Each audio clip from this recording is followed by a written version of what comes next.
What a blessing it is to be able to live these parts of our life in community, to come together with whatever is on our hearts and pour it out in front of each other and in front of God. I am thankful for this tradition at our church. I am thankful for the opportunity that us as the pastoral team get to craft together a service in the hope that it is in some way a blessing to everyone who participates in it.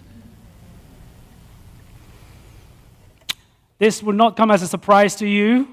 It's not something that we try to hide, but in the Christian calendar, this weekend we remember those who, just as we sang earlier, William Howe distinguishes as all the saints from whose labors rest.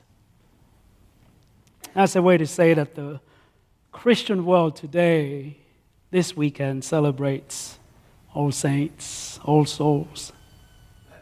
Persons who have been recognized by the rest of us as souls who have successfully strived to embody the spirit of love and courage in this world.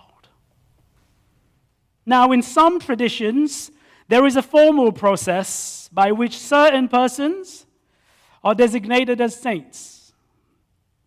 But in ours, we do not have such a process. When we think of saints in our more Protestant, Seventh-day Adventist tradition, we think closer to home. We do not so much cast our minds on the likes of Augustine, Dietrich Bonhoeffer, or Teresa or Avila, but we think of the ones we have met in our own family, in our own circles, in our own congregation. Folks who throughout time have lived a life that is worth remembering. Folks who, through the way they lived their lives, exemplified a firm commitment to the ways of love and goodness, to the ways of service to God and to humankind. These are our saints, I think. We might call them common saints. I like to call them friends of God. It's the same thing in my mind. Persons who tread this path of life faithfully and whose presence make the world a better place. That's what I think about when I think about All Saints' Day. Friends of God. And so it is more than fitting for us today to observe this day of remembrance, to give ourselves to this exercise of memory. I myself, as I contemplate our time together just earlier,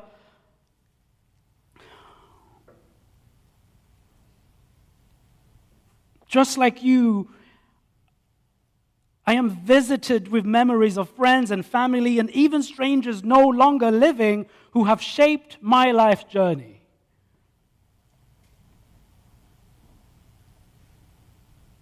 I am here today because someone loved me. I do what I do today because someone cared enough to point me to this thing that was within me and inside of me even before I took consciousness of it. And some of them are still alive, and some of them are no longer. But they remain so bright in my memory. Friends of God who, in their own distinct way, demonstrated through their actions and words what it means to love, what it means to be a true follower of Christ. Saints who, I think, have fought the good fight, and those who now, their reward is in Christ. I think of Auntie Arlette, who for some reason would ride the bus for at least 2 hours to come and pick me up from school because she didn't think that I should be alone on my way back home. I think of Sister Maria, whose fish stew remains the best fish stew I've ever eaten, but who, when my dad was sick, came to our house twice a day, take a 40-minute bus, twice a day, to come and check in on us and cook us something because Mom was at work and gone to the hospital and someone needed to make some food for us. I think of Uncle Patrick, whose life was as complex as his heart was compassionate, a person who modeled for me what it means to be a man and a person of faith. And I'd like to name some more, but I'd get into emotional trouble if I did, so I'll leave it to that. But these are the people that we think about today, isn't it? Saints, friends of God who have lived their lives in such a way that it has indirectly or directly blessed our own lives. That's why today is meaningful to us. Because as we participate in the light of remembrance, we remind ourselves, but also we remind the world that these people, our loved ones, were in their own unique ways a light of God in this world. Persons who reflected to us and continue to do so even as they've left us in our memories God's love and character.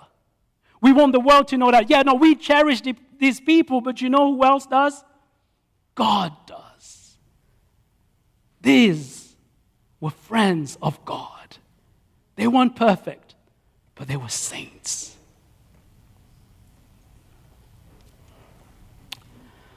I'm sure you've noticed this. I'm not alone in this thought, but I think there's been a real neglect of this idea in our society.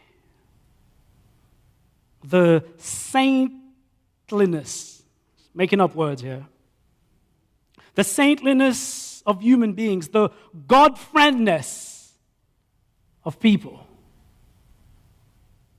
That's why it's become so easy for us to diminish each other, to demonize each other. I'm sure you've noticed how comfortable our world has become, our society has become, through words and action to deface the image of God in each other. But this has also meant that we have not been able to live up to our own saintedness, to our own God-friendness. Our call to live out our vocation of holiness in this world. And yet, if it's something that is clear in the Bible about human beings, it's this very essence that there is in all of us a type of saintedness that we ought to nurture. That all of us, at all times and in all places, have been called to be saints of God. We see this in the Beatitudes that was read earlier. It is not, blessed are those who lived perfect lives. It is not. It is, blessed are the poor in spirit, for theirs is the kingdom of heaven. Blessed are those who mourn, for they will be comforted. Blessed are those who hunger and thirst for righteousness. Blessed are the merciful and the peacemakers and the persecuted. Of course, we find in this text a portrait of Christ, which we are called to reflect in our daily lives, but we also find a portrait of ourselves. Another way to read the Beatitudes would be to read it this way: blessed are the poor in spirit, because they are friends of God. Blessed are those who mourn, for they are saints of God.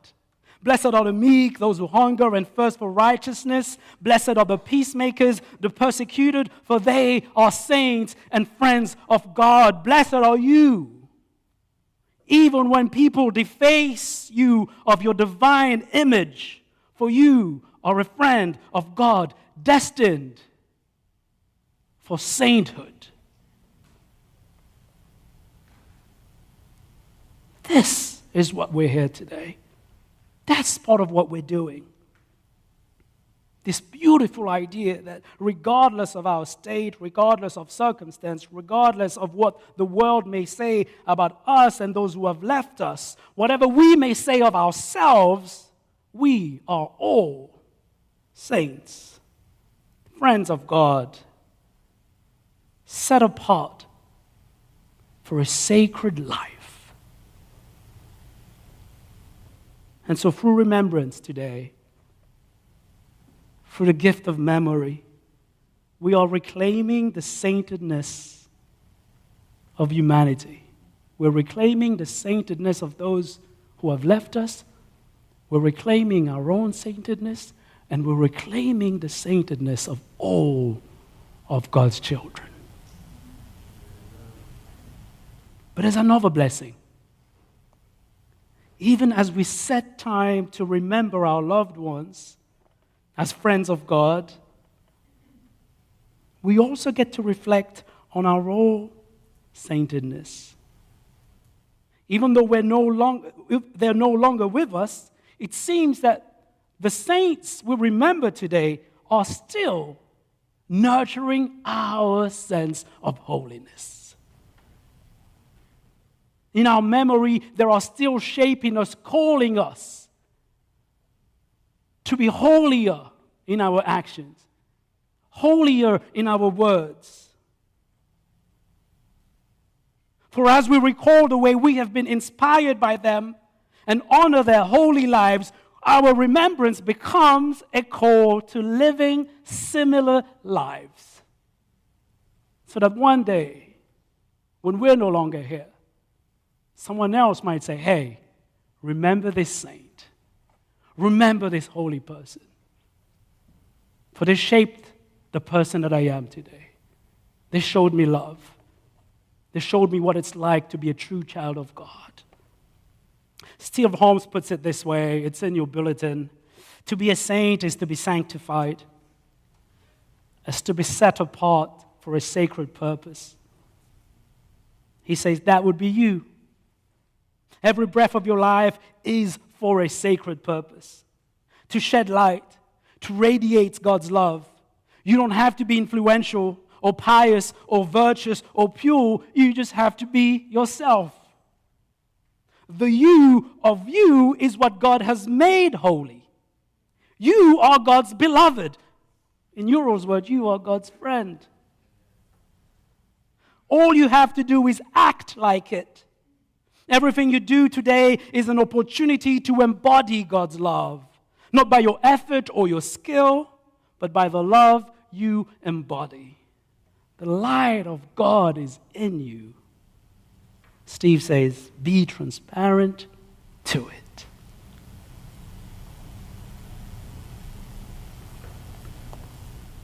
The light of God is in you. Be transparent to it. Today, our time together, our collective memories of our loved ones call us to a type of life, a type of work that awakens and nurtures within us and through us the reality of our saintedness. A saintedness marked by a desire to pursue love, to pursue the heart of God, to become reflectors of love and instruments of love in this world. And I know that sounds like an abstract task, but it's really not. Our quest for holiness will always be a process of becoming.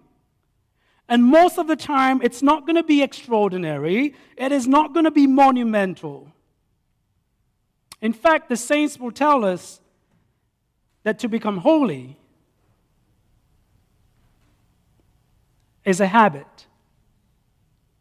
We become better saints by approaching every day, every hour, in a way that sanctifies the moment.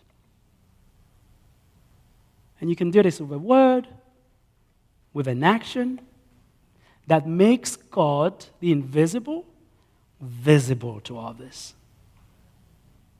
And Herinirina puts it this way. It's as simple as asking yourself, did I offer peace today? Did I bring a smile on someone's face? Did I say words of healing? Did I let go of my anger and my frustration and my resentments? Did I forgive? Did I forgive the other? Did I forgive myself? Did I love? Those are the questions of the making of a saint. And all of the names that were read today and all of the people that came to our memory today have in some way or another done these things, which is why we wanted to honor them today, which is why we want to remember them today as holy people, friends of God.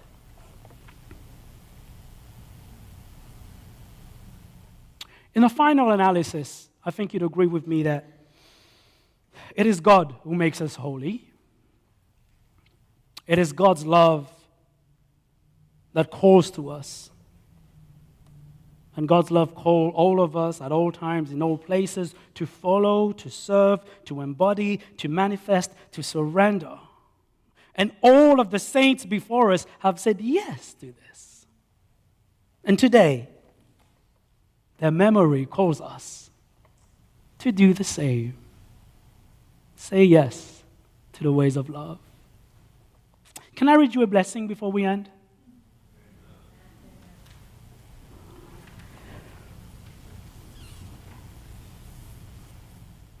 Blessed are those who rise and shine. Blessed are those who lend a hand. Blessed are those who listen. Blessed are those who take time. Blessed are those who speak kindly. Blessed are those who smile at strangers. Blessed are those who plant. Blessed are those who raise children, those who teach, those who provide our meals. Blessed are those who do the hard things, those who look with compassion, those who do justice, and those who wonder. Blessed are those who welcome. Blessed are those who nurture. Blessed are those who care. Blessed are those who struggle with failing bodies. Blessed are those who suffer. Blessed are the broken, those who know loss, those who persist, those who surrender. And blessed are those who remember in hope. You see, it's not hard being a saint. It's not. All you have to do is open your hands and open your heart and receive the blessing from God. Amen.